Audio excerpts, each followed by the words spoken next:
Hi guys, thanks for joining me. So this is going to be my entry into the small scale group build.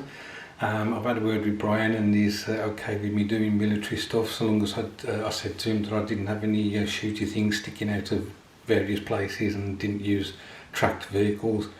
So this is a limited edition set that you could get if you was a member of the Airfix Club, which I am. What you get is one kit of the Land Rover and one of the Bedford tanker.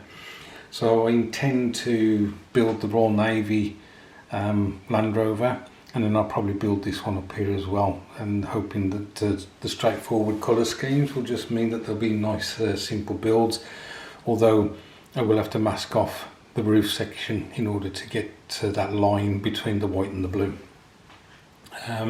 If we have a look inside at the contents, so we'll look at the tanker first, and as you can see this is the top and bottom part of the actual fuel tank at the back of the truck, and then we've got the mud guards there, and I think this goes on the back of the vehicle, and these rods I think they're where the fuel lines are on the side of the tanker. Here we have the wheels and axles and suspension and the cab for the vehicle, and finally we have the chassis and again the hoses at the rear, and I think this is that part but closed. I could be wrong again. I'm not 100% sure, I haven't built this kit before. And then finally, still in its protective packet, we have the glazing for the cab. Onto the Land Rover, we just have the one sprue, so everything's on this one particular sprue for this build. And they do provide you with a trailer that you can attach to the back of the Land Rover.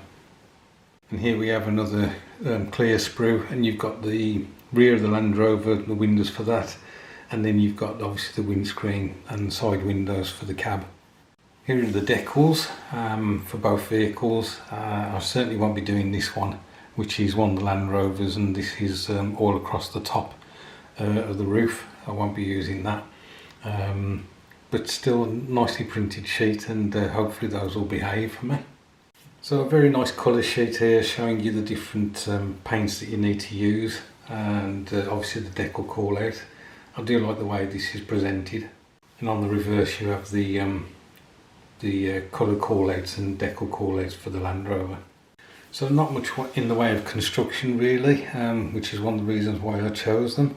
This is the construction for the Land Rover, and they just show 6 steps, and then you've got the trailer if you want to build that as well. And there's the construction steps for the fuel tanker. Obviously a bit more convoluted than the Land Rover, but still should be quite a straightforward build. So there you go guys, that's my first entry into the small scale group build. I had a look in the loft, and I think I've got another let's think, I don't know whether it's 7 or 8 builds that I can do that are military, that would fall nicely into the category of just being wheeled vehicles. So I'm looking forward to watching everybody else's builds. It looks like it's going to be a good turnout for this. Thanks ever so much for watching, and I'll catch up with you soon.